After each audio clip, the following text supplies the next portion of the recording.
This is the Bible Book Club, where each episode we dive deep into the only book written 2,000 years ago that can still change your life today. Welcome to the club! In chapters 17 and 18 from last episode, we were classifying laws. You're back in law school. Little did you know, here we are. Ritual, civil, health, and moral laws. Then we were reading about all those kinds of laws that included their classifications, including the ones on blood, sex, child sacrifice, all the fun we had last episode. And then we ended that episode by talking about how to apply that today. And we also applied some wise words that were the fulfillment of the law summed up in this one command: love your neighbor as yourself. Which is, probably should be, our quote for the week. Because if you will remember, way back in the overview, I mentioned those words as my favorites. Those words were first spoken in the whole Bible in Leviticus 19, which is where we are this episode. And there is this really cool thread kind of tying everything we're learning together with the New Testament. And that thread comes from this verse. It is love. So think about this. At the top of our pyramid outline, it is in the show notes if you want to look at it, but we have a pyramid-shaped outline. At the top, the tip or turning point was atonement, which we covered in chapter 16. That point that brings the Israelites close to God as they can be. Remember, in atonement, in that chapter, is where they, once a year, the high priest got to enter the most holy place. That was as close as they could get to the presence of God. So that's at the very top of our outline. So if that's the point of the pyramid, if you'll remember, surrounded by this topic of atonement, we had ritual purity, or what we need to have a relationship with God before atonement on one side of the pyramid, and moral purity, or how to have a relationship with people on the other. And that's where we are right now, moral purity. So as we were going through our outline, we did ritual purity, atonement, and then moral purity. In other words, the order of this middle section of Leviticus goes: love God, atonement, love your neighbor. This principle taught in Leviticus is central to what is taught in the New Testament. The New Testament states that the first and second greatest commandments are: love the Lord, your God, with all your heart, soul, and mind, and love your neighbor as yourself. The only thing missing when comparing that New Testament verse to this Old Testament Leviticus is that atonement part in the middle. Oh, but wait a second. Why? Because we don't need that atonement part anymore. Jesus did all that atonement for us once and for all. So if we believe in Jesus, we don't need a day of atonement. All we have to do is focus on loving God and loving our neighbor. Does that make sense? Yes, you just make it sound so much easier than it is. Yeah, I know, right? I know. All right, back to Leviticus. They still need that Day of Atonement. There's no Jesus yet. So we're going to continue with, remember, we already did ritual purity, atonement. Now we're working on moral purity, the practices and penalties. Now we covered some practices last episode. We're going to continue with those. And then we're going to get to the penalties assigned to moral impurity is really what it is.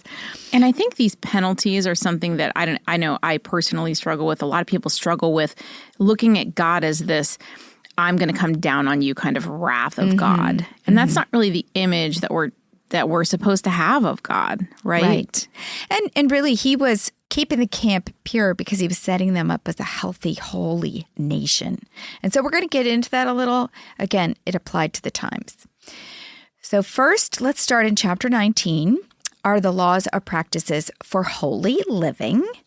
Now, with these laws, God is calling Israel to live a life of holiness as an example to the world. We started these last week.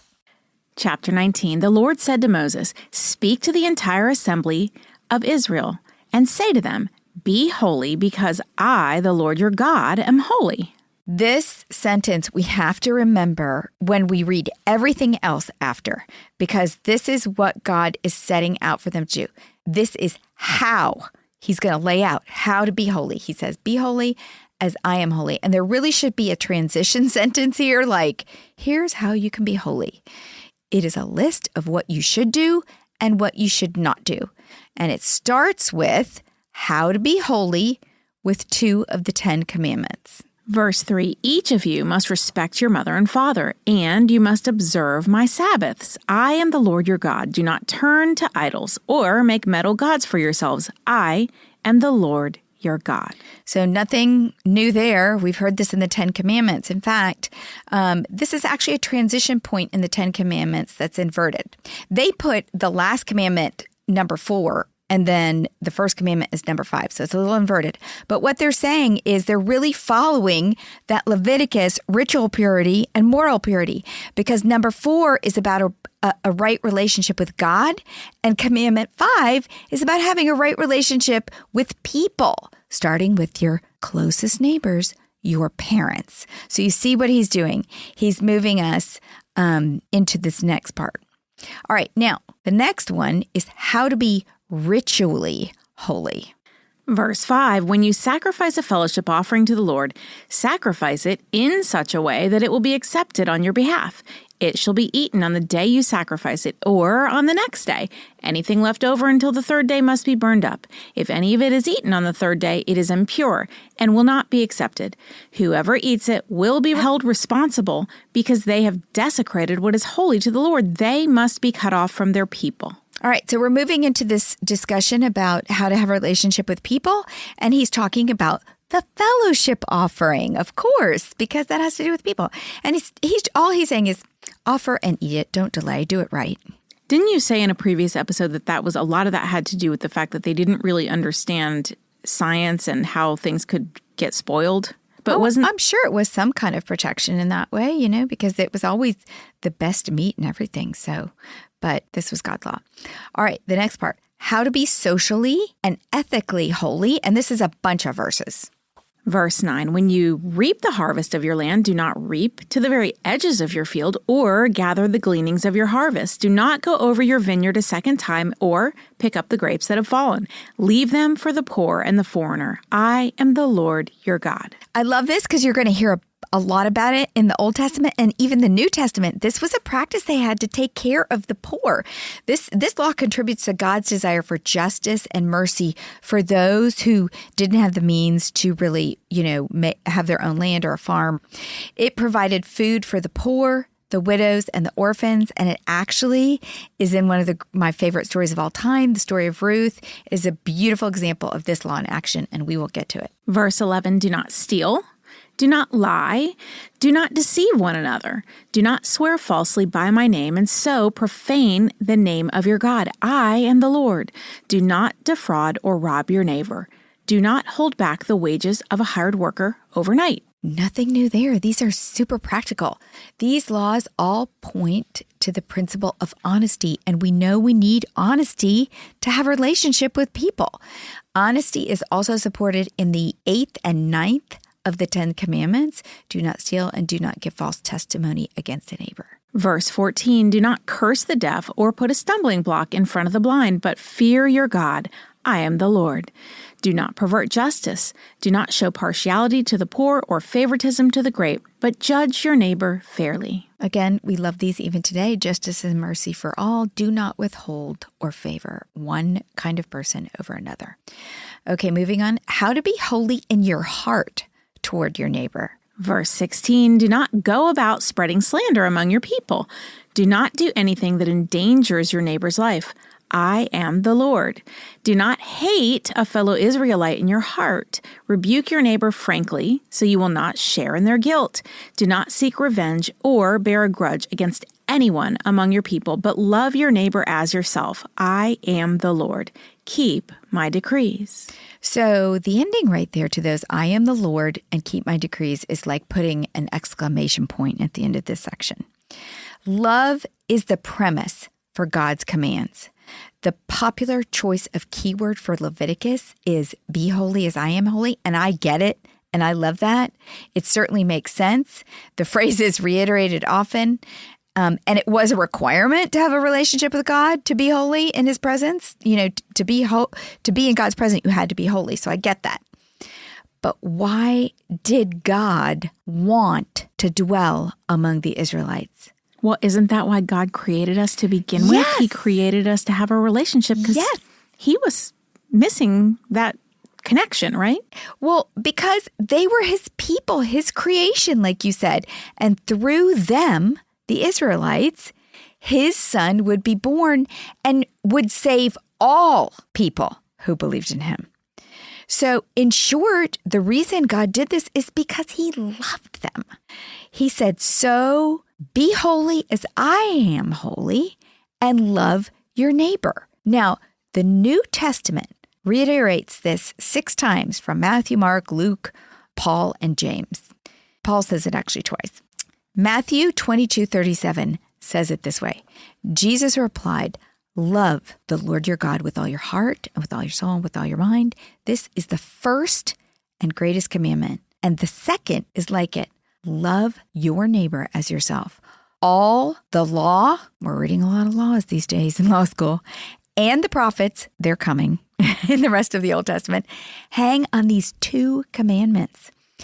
If we love God, we will strive to be holy as he is, to be set apart, to be a light for others who do not know him.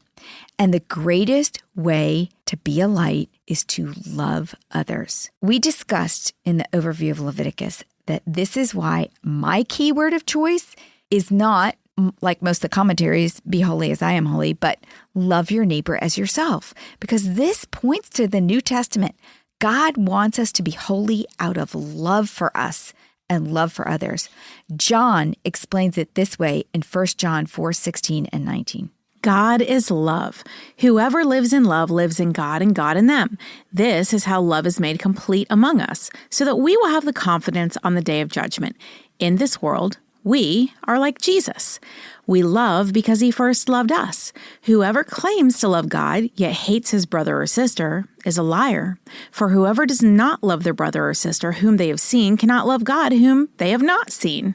And he has given us this command: anyone who loves God must also love their brother and sister. You hear it all the time, and so I hope it doesn't sound trite, but it said it right there. God is love.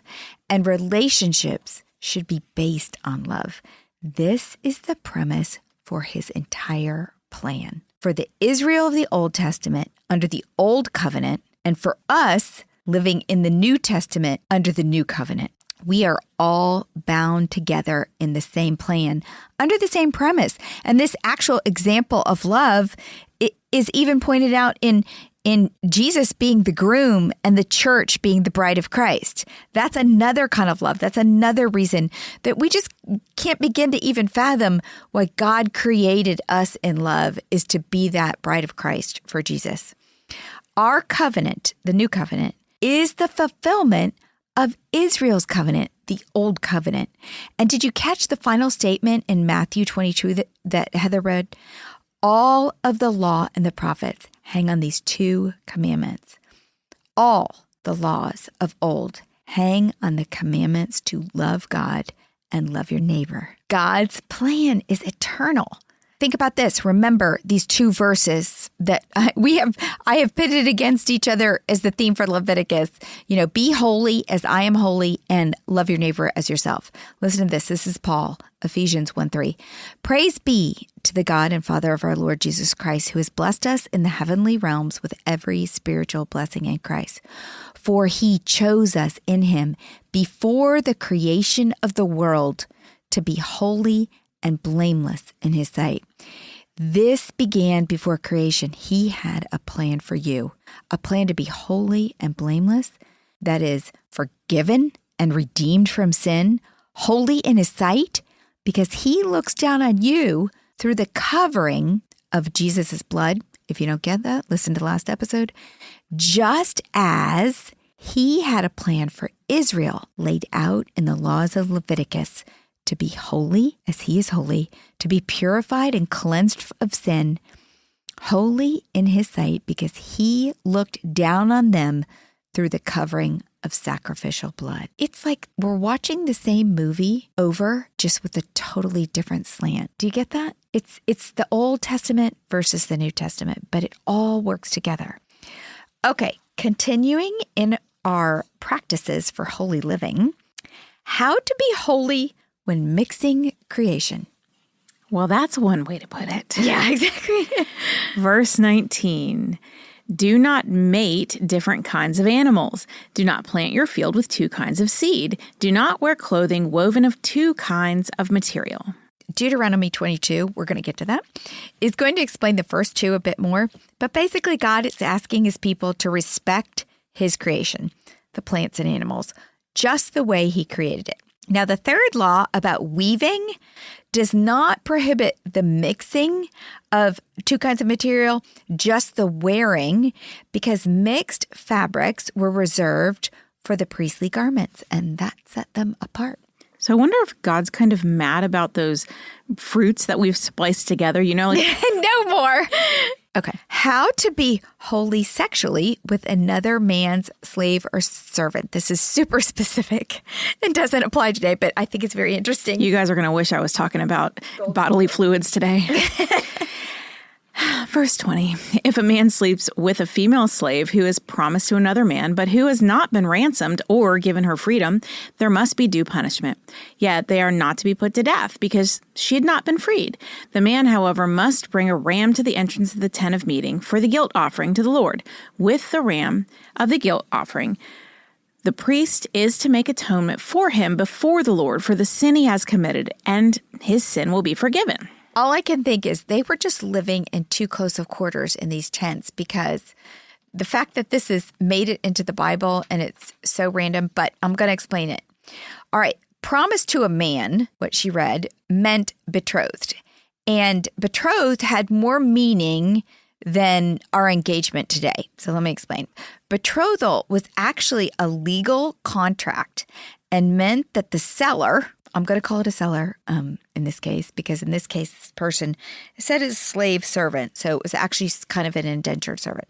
The seller, so the person who owned this woman, had promised or taken an oath that the woman was the buyer's, for lack of a better word, the buyer, I'll call him.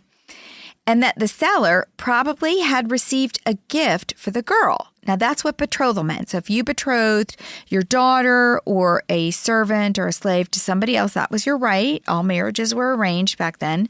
Then you usually, from the fiancé, received a gift, a bride price.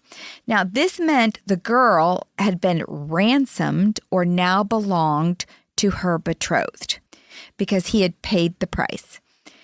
And the act of having sex with another man would have been adultery. So if you were betrothed and had sex with another man, and this is why the whole story of Mary and Joseph was a big deal and why he could have had her stoned, because she was betrothed to Joseph. That means he had paid for the bride price probably, and yet she was pregnant. And so it was assumed she had sex with another man. It wasn't. It was really the Holy Spirit. And I think it's confusing for us today just because our culture is so different. For us, if you're engaged, you're not yet married. There's but no for contract. them, it's basically the same as being engaged. Right. Almost the same as being married, even though they're not married yet. Right. Now, in this case that was read, the girl was promised, but no gift had been given, because it says she was not ransomed. So the laws of fornication apply instead of adultery. So the laws of fornication said the other man has to marry her. If he took her bride price, he has to marry her. I mean, her bride gift, which would have been a virginity.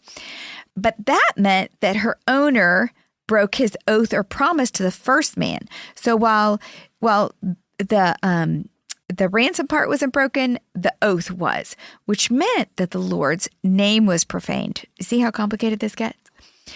So the other man, the one who took her virginity, has to make a guilt or reparation offering to the Lord because an oath was broken.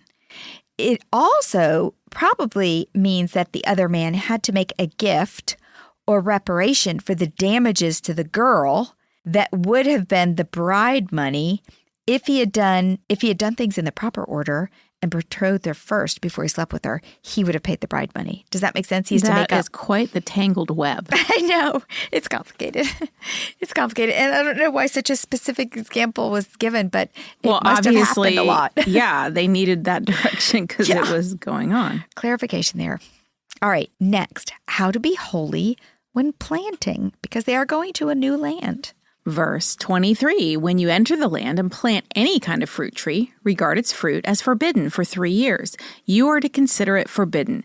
It must not be eaten. In the 4th year, all its fruit will be holy, an offering of praise to the Lord. But in the 5th year, you may eat it as fruit. In this way, your harvest will be increased. I am the Lord your God.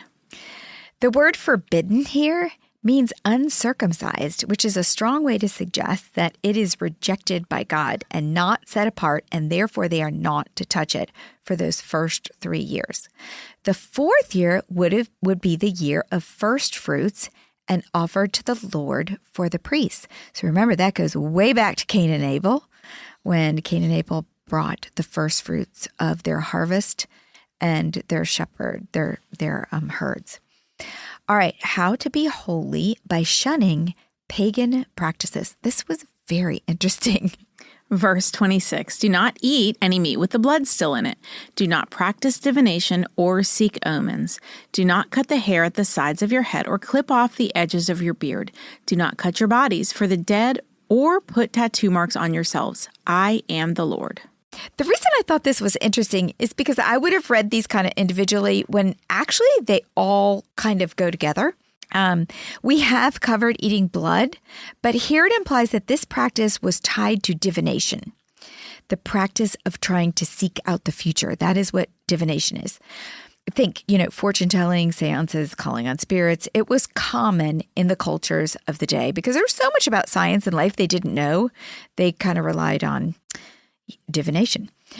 Now, certain haircuts, body cutting, and tattoos were tied to pagan practices for mourning the dead and also called ancestor worship.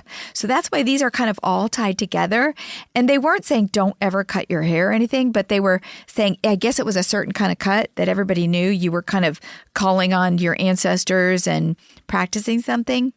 So haircuts and tattoos today, at least those in our culture, Western culture, do not have any pagan association as they did in ancient cultures. So this is kind of something that was tied directly to that divination. I love that you brought that out because when we're reading through all these, when you read something like that, it could be like, okay, well, I mean, how could this possibly apply to me today? But really, it was more about what was going on with the pagan practices of worshiping gods through divination. The way they were cutting their hair, it was the tattoos that they were getting. Good, we can still get tattoos. Yay. Yeah. Yep. You're clear. I can still dye my hair pink if I want to. You can, and I miss your pink hair. All right. How to be holy, and this is a smorgasbord. These are one-offs, kind of lumped together. They don't really go together, so they are individual statements. Verse 29, do not degrade your daughter by making her a prostitute, or the land will turn to prostitution and be filled with wickedness. Well, that makes sense. I loved this section because it did explain a lot to me. I wish I could go into it more, but whether a parent is motivated by greed or extreme poverty, because that does happen, this problem still exists today. The International Labor Organization states that over 1 million children are victims of commercial sexual exploitation and that the majority are girls. It's a lot of children. That's just children. That doesn't include adults. And we know that in some countries, this is done out of just extreme poverty. It's to eat. You got to sacrifice a child. And they really did equate it in the commentaries as a sacrifice thing. Like you have to sacrifice one to feed the rest. This is in the case of poverty. In other cases, it is just greed. It's flat out people who don't love their neighbor or their children, and they simply sell them. So Moving on to the rest of the smorgasbord. Verse 30, observe my Sabbaths and have reverence for my sanctuary. I am the Lord. Do not turn to mediums or seek out spiritists, for you will be defiled by them. I am the Lord your God. Stand up in the presence of the aged, show respect for the elderly, and revere your God. I am the Lord. When a foreigner resides among you in your land, do not mistreat them. The foreigner residing among you must be treated as your native born. Love them as yourself, for you were foreigners in Egypt. I am the Lord your God. Do not use dishonest standards when measuring length, weight, or quantity. Use honest scales and honest weights, an honest ephah, an honest hin. I am the Lord your God who brought you out of Egypt. So you notice all of these were punctuated by I am the Lord your God, which of course has meaning. All of these should be somewhat self-explanatory to us. We've covered them before. The Sabbath holiness is laid out in the fourth commandment. And of course, don't try to reach out to the dead through divination. King Saul is going to try this in 1 Samuel with the witch of Endor, and it's not going to go well. Of course, respect your elders. This is not just a saying your parents made up. It is biblical. Care for the foreigners. They are disadvantaged and often oppressed. Perhaps this could be a guide for us to our immigration laws. And lastly, be fair in business. Verse 37, keep all my decrees and all my laws and follow them. I am the Lord. So that punctuation, I am the Lord. In other words, God is saying here, do all of the above, what we just read, and you shall be holy as I am holy. And when I say all of it, I mean all those verses we've covered so far in this episode. And oh, by the way, I am the Lord your God. This phrase is said a dozen times just in this one chapter. The Israelites would have known why it was important to them. Exodus 6, 16, 20 all say, I am the Lord your God who brought you out from Egypt. God is once again reminding them of their miraculous redemption, a sure motivation to them to at least try to be holy. Okay, so God is saying in all of this, be holy as I am holy. And again, that tie to love your neighbor as yourself. Love God, love your neighbor. At least try. So how can we be holy today? That was then, that was Leviticus. But what about today? Well, God had two ways for the Israelites to be holy that can be applied to us even today. One, be holy by imitating God. We know that. And that's what he's trying to say to them. I can't do impurities. You got to be pure. I can't handle sin. You got to be, sinless, and you got to atone for your sin. And then two, be holy by obeying his laws. Peter said it this way in 1 Peter 1:13. Therefore, with minds that are alert and fully sober, set your hope on the grace to be brought to you when Jesus Christ is revealed at his coming. As obedient children, do not conform to the evil desires you had when you lived in ignorance. But just as he who called you is holy, so be holy in all you do. For it is written, be holy because I am holy. This is Peter saying nothing has changed. Just as in Leviticus, God said, obey my laws and be holy as I am holy. Today, it still applies. Obey his laws. All the prophet and the laws hang on these two commands. And be holy as I am holy. Nothing new under the sun. It's the same thing, just a different movie. Does that make sense? Yeah, you quoted like Old Testament, New Testament, back to the Old Testament, back to the New Testament. You would think these all go together. They do. Okay, we have covered all the practices for moral purity. Now we're going to talk about the penalties. It's not a pretty picture for these people when they break a law. We're going to start in chapter 20, which focuses on the penalties that come from the law broken in chapter 18. We covered 19 in this episode, but go back to last episode 18. And the penalties are imputed according to the gravity of the transgression. For example, the sin of giving a child to Moloch in chapter 18 is assigned the penalty of death in this chapter chapter 20. So here are the types of penalties that are going to be given. I'm going to give you some classifications. Burning with fire. Now, this does not mean that they were burnt alive, but their bodies were burnt after they were killed. Stoning. Stoning was for crimes which are offenses against religion and morals. Okay, death. Now, this is for when it doesn't mention stoning. It could have been strangling, was what most of the commentaries felt it was. All right, another one, being cut off from their people. This was interesting. It could be death or excommunication. And then held responsible, which is kind of an interesting translation, but the best they could do, means that the man continues in the state of a criminal until he has been cleansed, either by suffering the punishment of his offense or making atonement for it, which sometimes he might not do. Then childlessness, I never would have guessed this. It probably meant that the offender's children would not be counted as his own, but would be entered in the genealogy as his uncles or his brothers. So remember, when we finished the genealogy of Genesis going into Exodus, this land territory thing, this tribe importance, it was all very important to track, even though we're up to like almost 2 million people, who came from whom. And in this case, if you broke a law and the consequence was childlessness, your kids were cut off from you in the genealogy. They were attributed to somebody else, which for them, would have been really harmful because that probably meant they were losing some land in the process. Yeah, they wouldn't have their inheritance, right? Correct. They wouldn't have access to it. Correct. But they would have access to the inheritance then of the uncle? Yes, but the pie would have been sliced in bigger pieces then. Mm-hmm. So you were basically getting cut out, which they were early adopters. So they're kind of in on the cutting edge of the deal. You get in on the cutting edge of a deal, you get a bigger piece of the pie. I don't know. Who knows? Okay, so here are the penalties for sin. Okay, and can you remind me, Molech, when you're referring to Molech, that's a god, like one of the gods. It was a foreign false god, yes, that they did the child sacrifice. We talked about it last episode. Okay.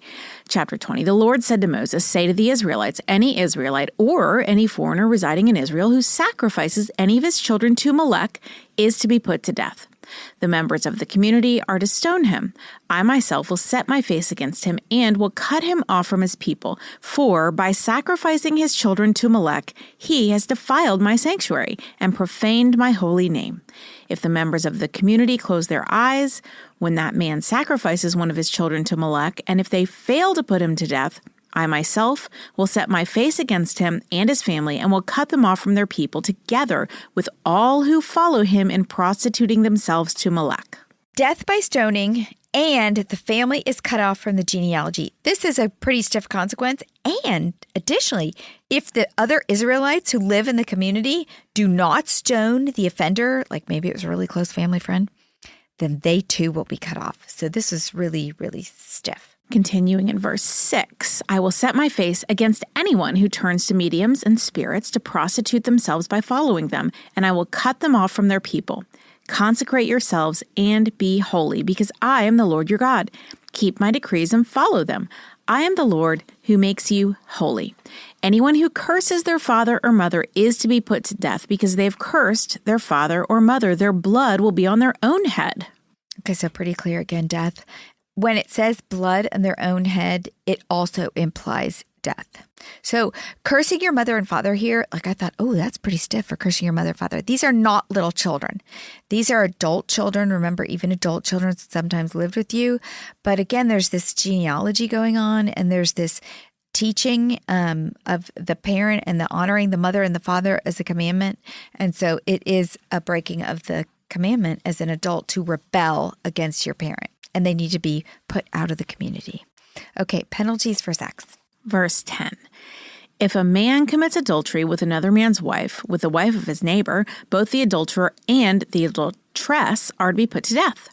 If a man has sexual relations with his father's wife, he has dishonored his father. Both man and woman are to be put to death. Their blood will be on their own heads. If a man has sexual relations with his daughter-in-law, both of them are to be put to death. What they have done is a perversion. Their blood will be on their own heads. If a man has sexual relations with a man, as one does with a woman, both of them have done what is detestable. They are to be put to death. Their blood will be on their own heads. If a man marries both a woman and her mother, it is wicked. Both he and they must be burned in the fire, so that no wickedness will be among you. If a man has sexual relations with an animal, he is to be put to death, and you must kill the animal. If a woman approaches an animal to have sexual relations with it, kill both the woman and the animal, and they are to be put to death. Their blood will be on their own heads. If a man marries his sister, the daughter of either his father or his mother, and they have sexual relations, it is a disgrace. They are to be publicly removed from their people. He has dishonored his sister and will be held responsible. If a man has sexual relations with a woman during her monthly period, he has exposed the source of her flow, and she has also uncovered it. Both of them are to be cut off from their people.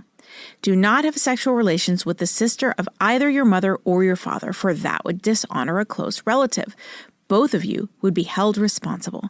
If a man has sexual relations with his aunt, he has dishonored his uncle. They will be held responsible. They will die childless. If a man marries his brother's wife, is it an act of impurity? He has dishonored his brother. They will be childless. That was a lot of the death sentence. And a couple are even burned after the death sentence. A few are just cut off.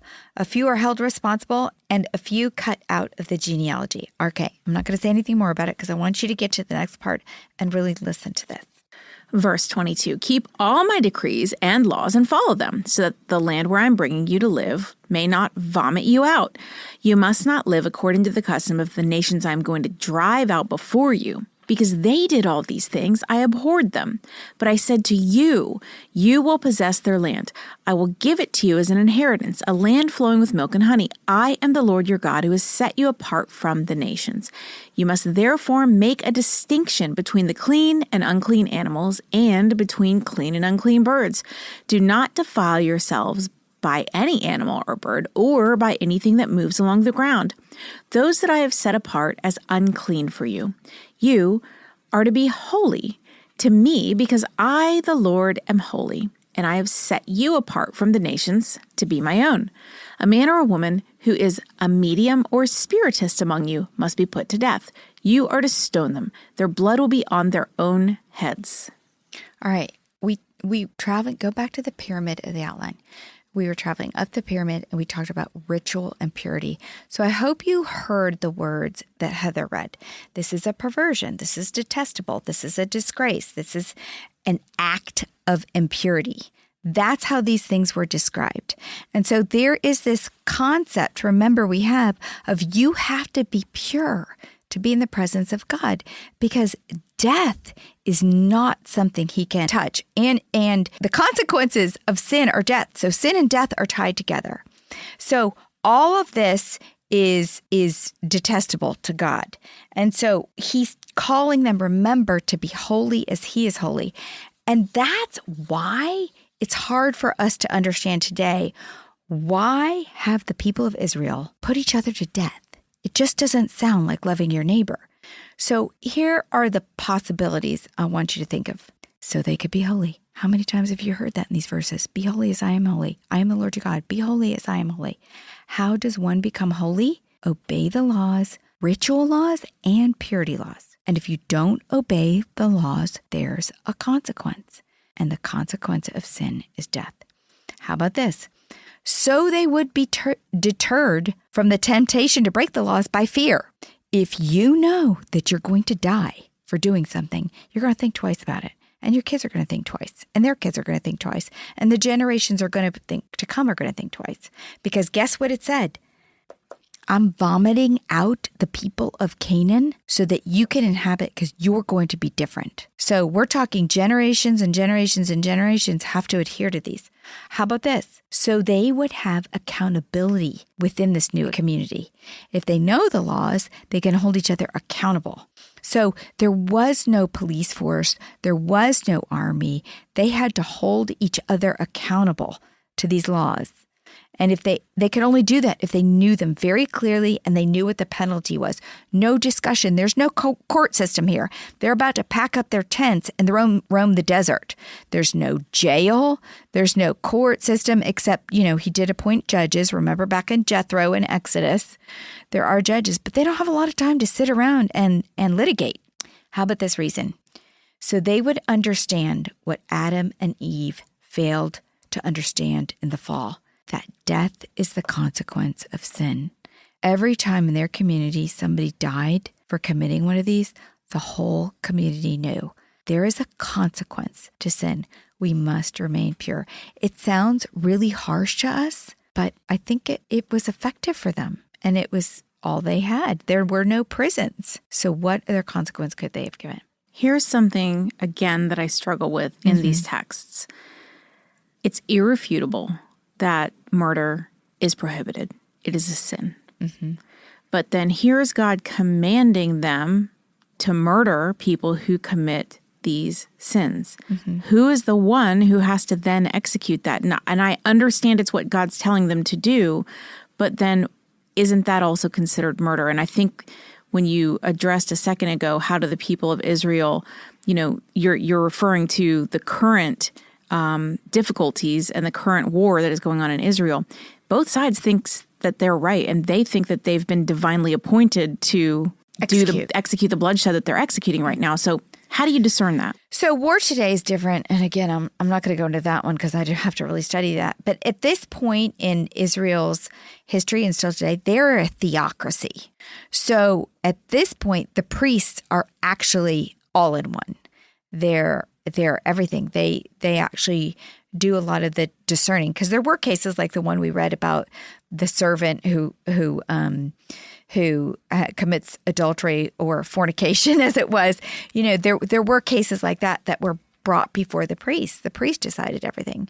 So in this case, it's a theocracy, and therefore everything is tied to the law of God. So if the priests actually had to do the strangulation, it would have been not murder. It would have been you are executing God's law, which is one and the same as the nation. Today we have, the country's laws versus as believers, we try to follow God's law. They're two different things. Now, I would hope that we live in a country that does not have laws that oppose the laws of God, but we do. And so we hold ourselves to a little higher standard in many cases as believers.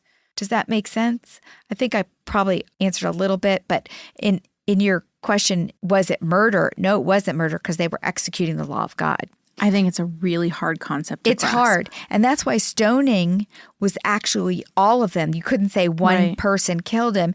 It was the community doing it, which is a brutal way to die. Really, yeah. I find it also a little bit interesting that God felt the need in some of the previous chapters in Leviticus that we read to go into grave detail about certain things that when you do this sacrifice, you're supposed to sprinkle the blood 7 times. You're supposed to do this and then he just doesn't give any details about who's supposed to actually do these executions and how they're supposed to do it with respect to something like this. It's just so they had Moses living among them, the voice of God, who was actually kind of tapped into a lot of things that probably didn't get written down. Poor guy had to write down a lot as it was, in my opinion. Yeah. The whole Torah, 80,000 words. So you think he did tell him, but Moses was keeping that part to himself. Yeah, exactly. And they had this built-in priesthood that passed it down from father to son. So it probably didn't all have to be written down. It was trained into them. I will say God had commanded the Israelites to be holy, and part of holiness is removing the sin and purifying the space. Remember, we talked about that tabernacle, the space from sin. You had to atone for the sin, but you also had to purify the space around it that was contaminated from the sin. And God didn't want Israel to live like the nations. Remember that he was going to vomit them out to live like those who were already living in Canaan. So the nations in Canaan about to be vomited out, just like God said Israel would be if they weren't holy as he is holy. So God is saying in that verse you read, if you're not holy like I'm holy, you're going to be vomited out too. I am looking for somebody to be different, God is saying, to be set apart. And that was the goal, to be that light for the world, that set apart nation that could set an example for the rest of the world. But we're going to read Israelites are going to fail at this. And they actually are vomited out and exiled from the land in 586 BC by the Babylonians. And then we go through that whole lesson. So this is why what I spoke of earlier, the ultimate plan is for Jesus to take away that whole atonement thing and the laws that we had to be pure because we just can't do it. And so he knew that we needed a savior. I think one point that can bring a little more clarity here is... Or hope.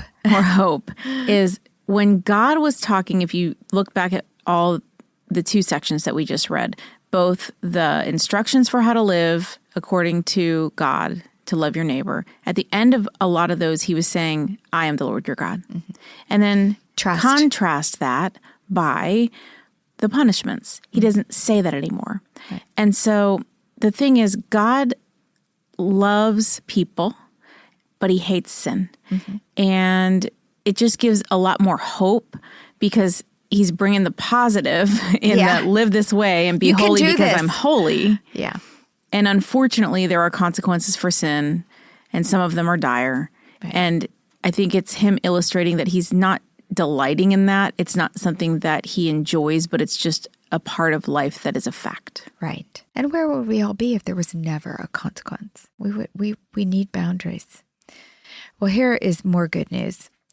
Today, God uses what we discussed in Leviticus to figuratively put to death what is unholy, but it's no longer a sentence. So Paul in Colossians 3:5 says this, Put to death, therefore, whatever belongs to your earthly nature, sexual immorality, impurity, lust, evil desires, and greed, which is idolatry. Because of these, the wrath of God is coming. You used to walk in these ways in the life you once lived, but now you must also rid yourselves of all such things as these: anger, rage, malice, slander, and filthy language from your lips. Do not lie to each other, since you have taken off your old self with its practices, and have put on the new self, which is being renewed in knowledge in the image of its creator. There is no Gentile or Jew, circumcised or uncircumcised, barbarian, Scythian, slave, or free, but Christ is all and is in all. Therefore, as God's chosen people, holy and dearly loved, clothe yourselves with compassion, kindness, humility, gentleness, and patience. Bear with each other and forgive one another if any of you has a grievance against someone. Forgive as the Lord forgave you. And over all these virtues, put on love, which binds them all together in perfect unity.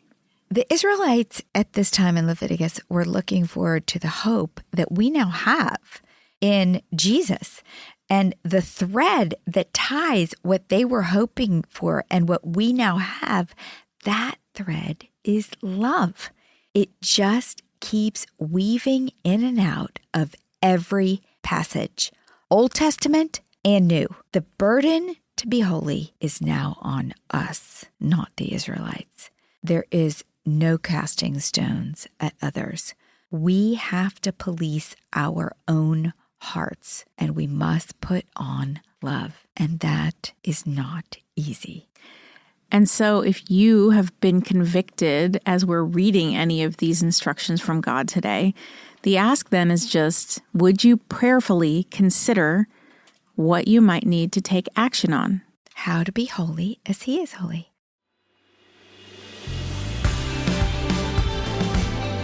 What's a club without friends? If you're enjoying the Bible Book Club, why don't you share it? And then you can say, Welcome to the club. New episodes drop every Monday, and get all episodes now on Amazon Music. As always, head over to susanme.com/Bible Book Club for show notes from today's episode. Bible Book Club is hosted by Susan Merrill and Heather Rubio, edited by Buck Buchanan, produced by Hayley Mawat.